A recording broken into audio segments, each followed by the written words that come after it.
my brother on the phone a week or so ago, and he says, you know, the Steelers are playing on Christmas Day at Threadneedle. And I think I kind of know where this is going, right? Because Christmas in Pittsburgh with my family is a very, very big deal. It's a huge celebration that has nothing to do with Jesus' birth.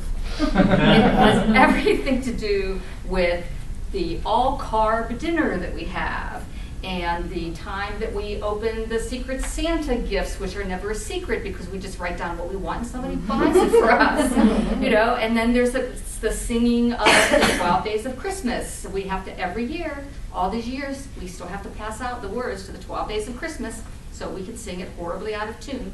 And I'm not talking about a small group of people here. I'm talking about my 6 brothers and sisters, their spouses, their 15 grandchildren, you know, nieces and nephews among us, assorted aunts and uncles and cousins, all in a living room about the size of this room. So like 50 people or something. Very, very tight, very crowded. But everybody loves one another and everybody's having a really good time. Now, I don't know if my husband knew the first time that he was coming to Christmas at Pittsburgh that he was going to come for the next 34 years. But that's what happened. And part of the reason that happened is because our daughters love Christmas in Pittsburgh. They love Pittsburgh, period. This huge family where everybody adores them, and they know that they're adored, right? What kid is not going to love that? Our younger daughter loved going to Pittsburgh so much that she would cry all the way from Pittsburgh halfway home. We'd get to Breezewood, she would cry the entire way to Breezewood. I don't know why everybody gets to be in Pittsburgh but us. Why can't Daddy drive a truck like Uncle Mike?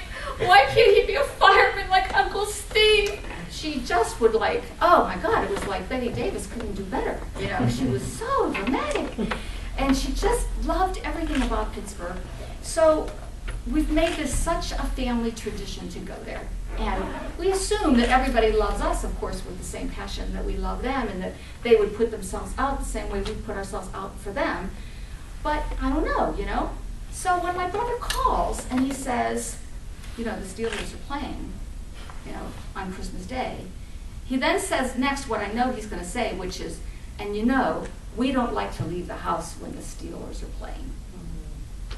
And I said, listen, I am driving 5 hours, probably through the snow, to get to Pittsburgh with my husband. My daughter is flying from Chicago with her husband on their own dime to get to Pittsburgh. My other daughter is flying from Los Angeles on her own dime with her boyfriend to get to Pittsburgh. I'm going to pay $1,000 for an Airbnb so that my family can be comfortable at Christmas, and you're telling me you can't drive across town? 20 minutes. And he says, but it's the Ravens. I'm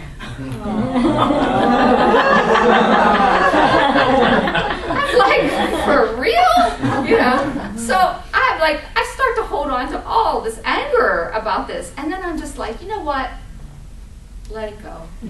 Let it go. You know, if you want to stay home and eat your own chips and dip and drink your own Iron City beer, it's fine with me. And next year, we just might go to Aruba.